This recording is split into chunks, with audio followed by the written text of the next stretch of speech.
Alors le festival s'inscrit cette année dans l'édition 2020 des 48 heures de la BD. C'est la 6e du nom, nous on y est associés depuis 2 ans. C'est une opération européenne portée par des éditeurs qui éditent pendant 2 jours des BD de grande qualité mais à 2 € pour que le grand public puisse commencer à découvrir le 9e art. Et nous sommes un des relais nationaux de cette opération.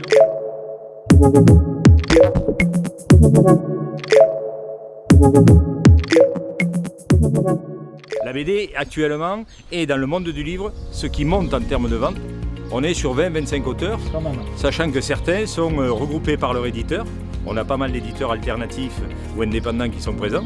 Et puis certains auteurs qui sont aussi là à titre indépendant, notamment des auteurs de proximité de Lozère qui ont leur propre bande dessinée. Un gamin un jour m'a dit à l'occasion d'une animation scolaire en me disant: tu sais, moi je sais pas trop lire. Alors quand je lis une page, des fois d'un livre, quand j'arrive au milieu, je me souviens pas du début. Alors que quand je lis une BD, si j'arrive au milieu et que je m'en souviens pas, je regarde les images et je continue. Il y a justement deux illustrations qui sont à l'extérieur du village. Voilà, et qui nous donc permettent... Le principe, vous en mettez partout dans le village, hein, c'est ça, l'idée c'est de permettre aux gens de se déplacer dans le village tout en ayant vraiment cette immersion dans le monde de l'illustration. Et puis en même temps, pour nous, de leur indiquer les espaces où ils vont pouvoir se déplacer et visiter et en même temps rencontrer les auteurs. Donc là, on est sur le premier espace, ici la salle des fêtes. Là-bas, les 2 bâches qui sont déjà installées nous indiquent la salle suivante, c'est-à-dire la salle du conseil.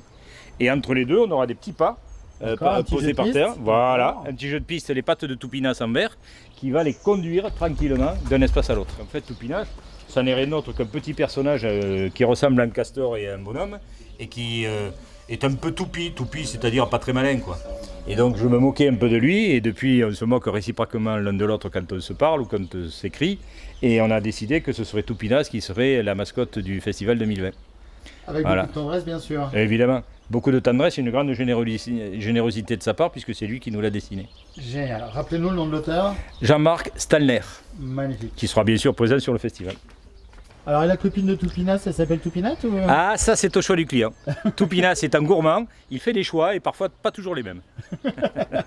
Génial. Ce festival existe depuis combien de temps?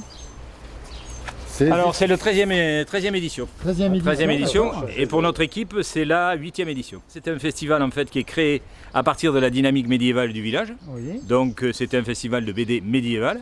Et puis nous, quand on l'a repris en 2012, on a estimé que la BD était un genre qui éclatait, où il y avait plein de possibilités différentes.